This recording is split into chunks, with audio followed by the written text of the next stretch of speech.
Hello friends, welcome to சமையல் புதிது. இன்றைக்கி நம்ம வீடியோவில் பார்க்க போகிற ரெசிபி ரொம்ப அருமையான சுவையான சைடிஷ் ரெசிபி பார்க்க போகிறோங்க.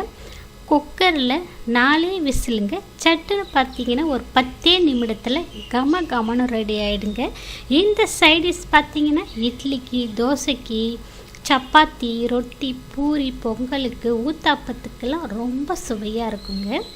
கண்டிப்பாக ஃப்ரெண்ட்ஸ், இந்த சைடிஷ் வீடியோவை பார்த்துட்டு இதே முறையில் இதே அளவுடன் ட்ரை பண்ணி பார்த்துட்டு எப்படி வந்துச்சுன்னு உங்களுடைய கருத்துக்களை ஷேர் பண்ணுங்க. இந்த வீடியோ உங்களுக்கு பிடித்திருந்தால் லைக் பண்ணுங்கள், ஷேர் பண்ணுங்கள். நம்ம சேனலை இப்போ தான் நீங்கள் முதல் முறையாக பார்க்குறீங்கன்னா சப்ஸ்கிரைப் செய்து கொள்ளுங்கள். கூடவே பெல் ஐக்கனை கிளிக் பண்ணி வச்சுக்கோங்க.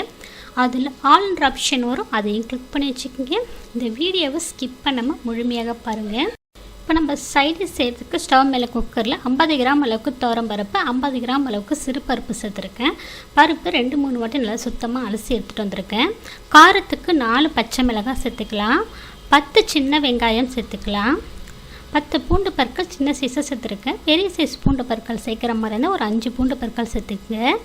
2 தக்காளி பழம் நல்ல பழுத்த பழமாக சேர்த்துருக்கேன்.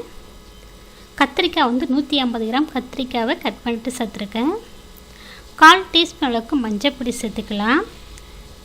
இப்போ இந்த காய்கறி பருப்புலாம் முழுகிற அளவுக்கு தண்ணி சேர்த்துக்கலாங்க. 300 ml தண்ணி சேர்க்குறேன். இப்போ தண்ணி சேர்த்து ஒரு வாட்டி மிக்ஸ் பண்ணிக்கலாங்க. மிக்ஸ் பண்ணதுக்கப்புறம் குக்கர் மூடி போட்டுக்கலாம். குக்கர் மூடி போட்டு ஸ்டவ் ஆன் பண்ணி 4 விசில் விட்டுடலாங்க. 4 விசில் விசில் கட் ஃபுல்லாக அடங்கினதுக்கப்புறம் ஓப்பன் பண்ணுறேன்.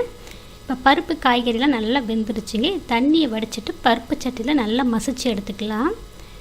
இப்போ இந்த சாம்பாருக்கு ஒரு தாளிப்பு கொடுத்துக்கலாம். தாளிப்பு கரண்டில் 1 டீஸ்பூன் எண்ணெய், 1/2 டீஸ்பூன் நெய் சேர்த்துக்குங்க. கட்டாயம் நல்ல சுவையாக வாசமாக இருக்கும் சாம்பார்.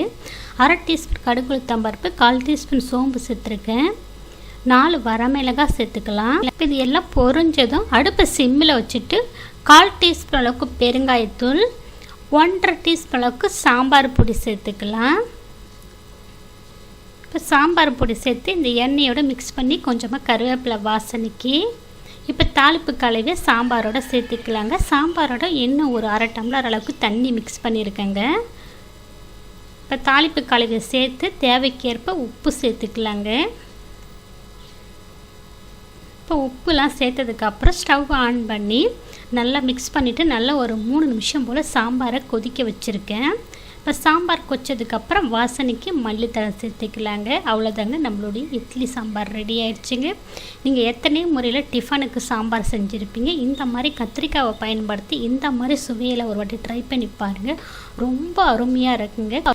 குக்கரில் 4 விசிலுங்க. சட்டுன்னு செய்து முடிச்சிடலாம். இந்த சாம்பாரும் இட்லிக்கு, தோசைக்கு, சப்பாத்தி, ரொட்டி, பூரி, பொங்கல், மெதுவடைக்கெல்லாம் இந்த ஒரு சாம்பார் இருந்தால் போதுங்க. அவ்வளோ ருசியாக இருக்குங்க. இந்த டிஃபன் ஐட்டத்துக்கு எப்பவும் இந்த சாம்பார் செய்ய சொல்லி கேட்பாங்க. நீங்கள் ஒரு முறை செய்து கொடுத்துட்டிங்கன்னா போதுங்க.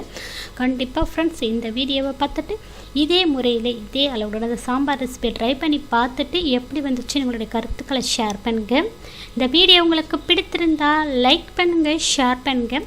நம்ம சேனலுக்கு மறக்காமல் சப்ஸ்கிரைப் பண்ணுங்கள். கூடவே பெல் ஐக்கானை கிளிக் பண்ணி வச்சுக்கோங்க. அதில் ஆல்ன்ற ஆப்ஷன் வரும், அதையும் கிளிக் பண்ணி வச்சுக்கோங்க. அப்போ தான் அடுத்தடுத்து போடக்கூடிய வீடியோக்கள் உடனுக்குடன் அப்டேட் ஆகும். நன்றி, வணக்கம்.